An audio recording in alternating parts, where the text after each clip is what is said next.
America is at a crossroads. The issue of gun violence casts a long shadow over our nation, sparking heated debates and dividing communities. But are we focusing on the true root of the problem? The answer is a resounding no.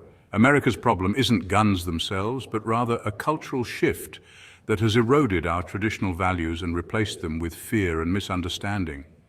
Across the country, passionate voices call for stricter gun control, believing that restricting access to firearms will somehow curb the violence.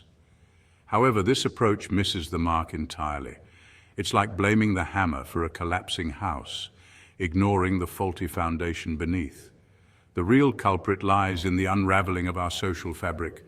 Respect, personal accountability, and self-reliance, the very pillars that once defined American character, have been slowly chipped away, replaced by a culture of blame, entitlement, and fear. This cultural erosion has created a void where respect for human life, including one's own, has diminished. Until we address this fundamental problem, no amount of legislation will solve the issue of gun violence. To truly understand the issue, we must revisit the Second Amendment of the United States Constitution. This fundamental right, often misinterpreted and misrepresented, was never intended to facilitate violence. On the contrary, it was meticulously crafted by our founding fathers as a safeguard against tyranny and a guarantee of individual liberty. The Second Amendment's purpose is twofold. Firstly, it serves as a deterrent against government overreach, a stark reminder that the ultimate power rests in the hands of the people. An armed citizenry capable of defending itself serves as a powerful check against potential despotism. Secondly, it ensures the right of individuals to protect themselves, their families, and their property. This right, deeply intertwined with the fundamental right to life, recognizes the inherent right of self-preservation and empowers individuals to take responsibility for their own safety. The Second Amendment is not about hunting or sport shooting, it's about freedom. It's about ensuring that the citizens of this nation remain capable of defending the very liberties that define us. For much of American history, high rates of gun ownership coexisted with relatively low levels of gun violence. This seemingly paradoxical situation was not due to a lack of firearms, but rather to a culture that understood and embraced responsible gun ownership. Generations of Americans grew up in households where firearms were respected tools, not objects of fear. They were taught from a young age about the immense responsibility that came with handling a firearm, instilling a deep sense of respect for the potential power they held. This culture of responsibility extended beyond individual homes. Communities across the nation embraced gun safety as a collective responsibility, recognizing that the safety of one was intertwined with the safety of all.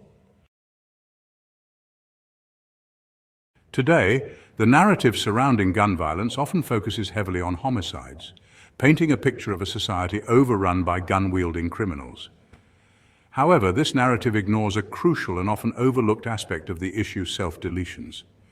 The uncomfortable truth is that a majority of gun-related deaths in America are not homicides, but self-deletions. This stark reality highlights a critical flaw in the argument for stricter gun control. Restricting access to firearms for law-abiding citizens does nothing to address the underlying issues of despair, mental health, and hopelessness that drive individuals to take their own lives. Focusing solely on restricting firearms is a misguided approach that ignores the complexities of the real issues. We must address the root causes of this tragic phenomenon, providing support and resources to those struggling with mental health issues. Section 5, the lost art of gun safety. In the not-so-distant past, gun safety wasn't a topic relegated to hushed whispers or avoided entirely. It was an integral part of American culture, woven into the fabric of everyday life. Organizations like the Boy Scouts and 4-H clubs played a pivotal role in this education, teaching young people about responsible gun ownership alongside essential life skills.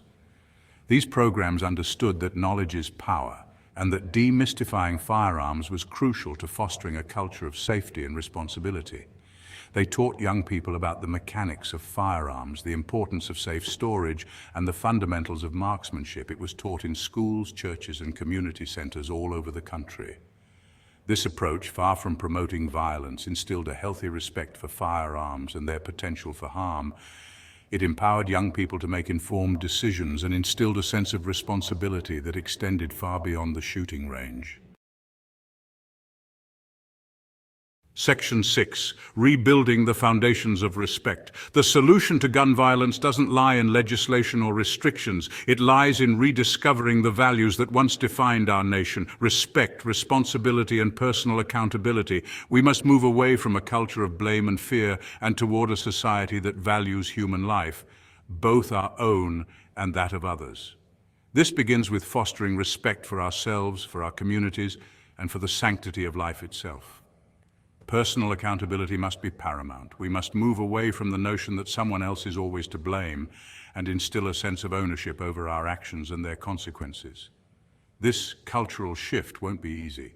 It requires a conscious effort from individuals, families, and communities across the nation. But it is a necessary step towards addressing the root causes of violence, not just the symptoms. Section 7, Education, not legislation, the path to responsible gun ownership. Instead of enacting restrictive laws that punish responsible gun owners, we should focus on empowering individuals through education. Reintroducing gun safety programs in schools and civic organizations is not about turning children into soldiers. It's about equipping them with the knowledge and skills to make responsible choices. These programs should focus on demystifying firearms, teaching basic safety protocols, and instilling a healthy respect for the potential dangers of mishandling such tools. By integrating age-appropriate gun safety education into our schools, we can create a generation that's knowledgeable about firearms, not afraid of them. Imagine a generation that grows up understanding the weight of responsibility that comes with handling a firearm. Imagine a generation that sees firearms not as tools of destruction, but as tools that demand respect and careful consideration. This is the kind of cultural shift that can truly make a difference. Section 8. Shifting the narrative. Guns as tools, not threats. The current narrative surrounding firearms in America is overwhelmingly negative, portraying them primarily as instruments of death and destruction. This one-sided narrative has created a climate of fear and misunderstanding, demonizing responsible gun owners and hindering productive conversation. It's time to shift the narrative. Firearms, like any tool, are capable of being used for good or for ill. They can be used to protect, to provide, to compete, or to simply enjoy as a hobby. By showcasing the positive aspects of responsible gun ownership, we can begin to dismantle the fear and misinformation that surrounds this issue. We can show that firearms are not inherently evil, but rather tools that, when in the right hands, can be used for good. This shift in narrative won't happen overnight. It requires a conscious effort to highlight the positive stories, to showcase the millions of responsible gun owners who use their firearms safely and responsibly every single day. Section 9, a call to action, reclaiming our heritage of responsible gun ownership. The time for empty rhetoric and divisive arguments is over. The solution to gun violence isn't found in restricting the rights of law-abiding citizens, but in addressing the cultural decay that has eroded our values and fueled a culture of fear and violence. This is a call to action for every American who values freedom, responsibility, and the safety of our communities. It's time to reclaim our heritage of responsible gun ownership, to rebuild the foundations of respect, and to foster a culture that values human life above all else. Let us choose education over ignorance, responsibility over blame, and respect over fear. Let us work together to create a nation where firearms are respected, not feared, and where violence is not an option, but a choice we collectively reject. In conclusion, America does not have a gun problem. America has a culture problem. With the recent shift in American politics, I am hoping we see a change in our society and our culture, with a returning to more traditional values. You know, the values and principles that America was built on. The values that made America the greatest nation on earth. Values like respect, personal accountability, self-reliance, and civic responsibility. We need to follow the Constitution for what it actually says, not what we want it to say. Yes, that includes the Second Amendment. Shall not be infringed means exactly that. No limits or restrictions, no regulations, no permits or permission slips, no bans on magazine capacity or rate of fire. The Constitution never granted the government the power to regulate firearms. Anything the government or their standing army can carry is constitutionally legal for we the people to own and carry. It's time to return to these core values and principles, to rebuild a society where respect, responsibility, and freedom are paramount.